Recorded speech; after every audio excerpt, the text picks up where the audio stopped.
Hello, this is Lamar Ellis with Drone Education Services. Welcome to 500 Flights and Counting. Today, the second floor framing begins.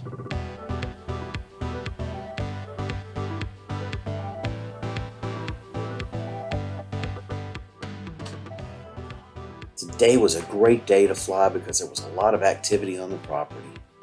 They were installing the second floor decking, and I was able to take the drone up and hover to observe the activity.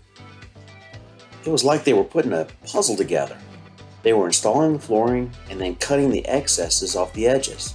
Not only was I filming the activity, but I was putting the drone into several preset positions to shoot the time lapse of the property.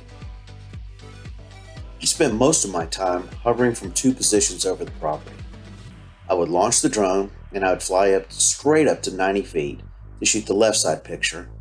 And then I would use waypoints to position at 75 feet to shoot the rear. What was so cool about the build was that if I missed something, say like on the first floor, I was able to get the shots on the second floor, like the exterior siding being installed. They were putting together the frames, adding the exterior siding, and then cutting out the windows.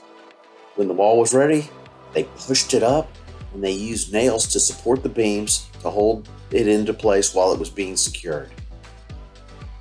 This was the time I had to make another decision. Do I need to be filming the entire process? Since I had missed a few shots due to not being on the site, I decided that I would get what I could and not worry about what I missed. It was a great day of flying. Hope you enjoy what you're seeing today. Be sure to subscribe and share. Tip for the day is to walk the property before you fly. That way you can make note of any obstacles that might impede your flight.